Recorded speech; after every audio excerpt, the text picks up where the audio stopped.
Brad Williams, XL Primed.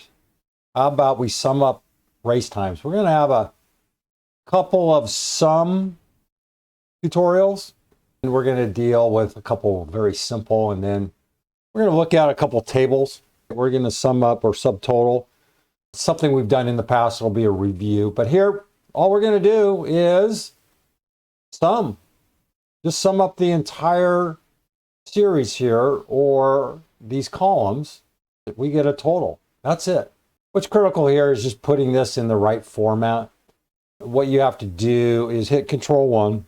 Before we do that, over here, format. When working with times, care must be taken to use a meaningful time format to display times that represent custom timelines. We're converting this over here to HHMMSS, and this is going to be minute, second, seconds.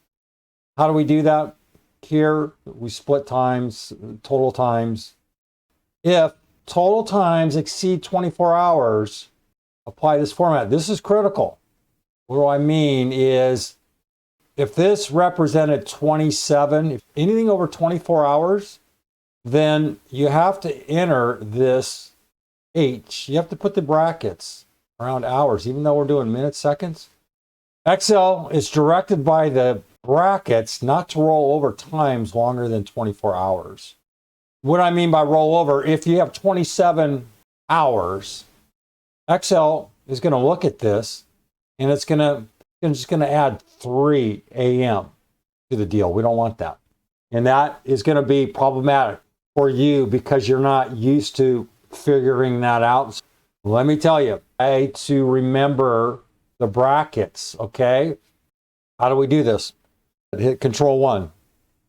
Here we have format cells, and we want to hit custom. We want to hit, well, in here, these are minutes and seconds. So we hit MMSS. If it's not available, type it in under type. You can put anything you want in here. Whether Excel accepts it, you'll see. You can see up here, 1103, the sample. You're going to need, when you sum this up, it's going to look all funky. So you're going to need to put this in HHMMSS format. Again, hit Control 1, custom, and you're probably going to have to type this in. I'll show you. Escape, and hit Control 1, and hit custom.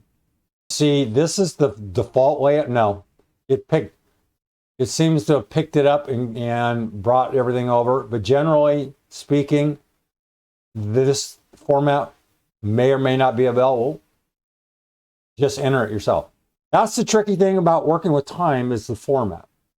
You'll see here, you're going to see 12:09:03 a.m. So it's just a matter of making sure we see what we want to see. We don't want the 12, we just want the 25. And Excel will look at this and say, well, it's only 25 minutes of the day.